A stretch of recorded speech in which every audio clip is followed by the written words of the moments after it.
जय श्री कृष्ण।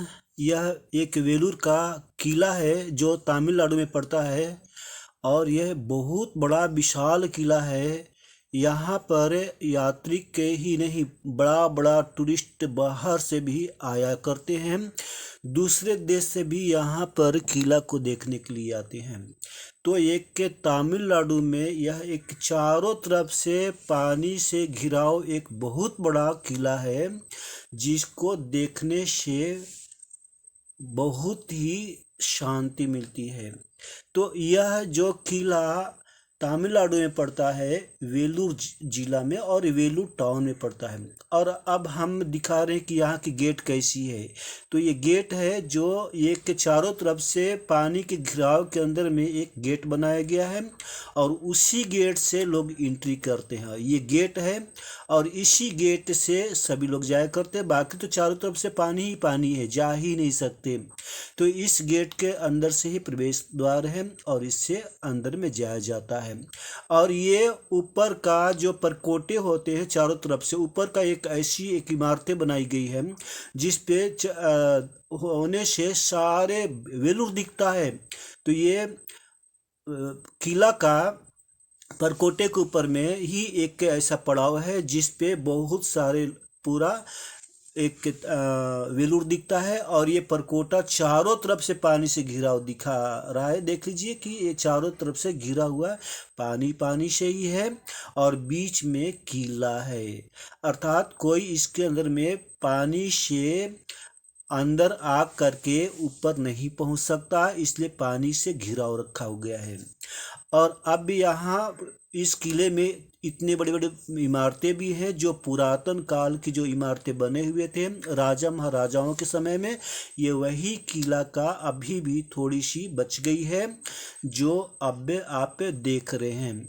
और किला के अंदर में इतना सारे बड़ा मैदान है और फिर छोटे छोटे घर भी हैं जो अभी भी पुरातन के समय में जो बना हुआ था वो अभी भी इमारतें को नव निर्माण करके बनाया गया है। और अब ये भी, और ये इतना बड़ा मैदान है उसके अंदर में, और उस मैदान के अंदर में एक के मंदिर है जो शिव जी की है और एक बड़ा विशाल मंदिर है उसके अंदर में शिव जी की, किला के अंदर में ही है।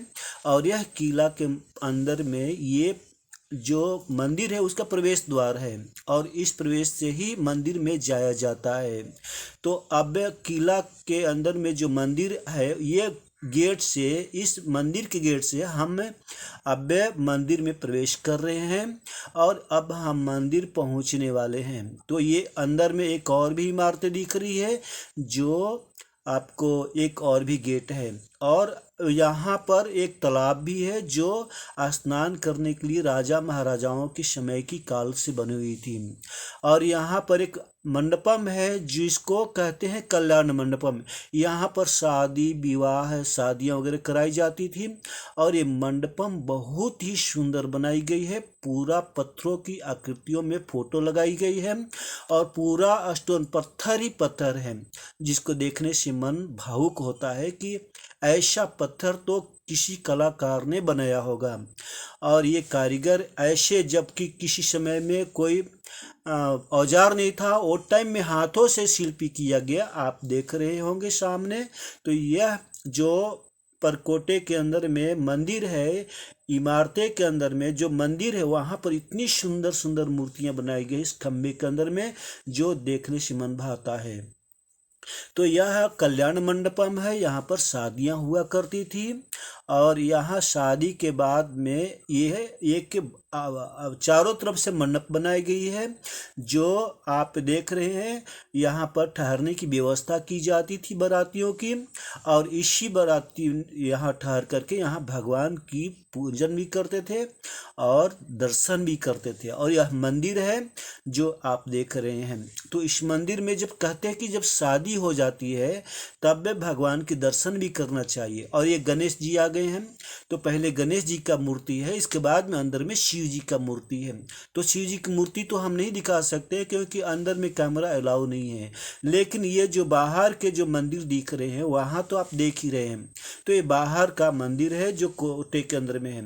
और यह जो इतना पत्थरों से बनाई गई है, जो तोप भी उसको प्रवेश नहीं कर सकता। और परकोटे के ऊपर में जो मंदिर के और चारों तरफ से किले के ऊपर है, जो चारों तरफ से रास्ता ही रास्ता, इतना बड़ा परकोटा बनाई गई है कि कोई प्रवेश ही नहीं कर सकता। तो यह राजा का किला है जो आप देख रहे हो, चारों तरफ से पानी का घिराव है और इस घिराव के अंदर में कोई प्रवेश नहीं कर सकता। इस किला के अंदर में, ये वेलूर का किला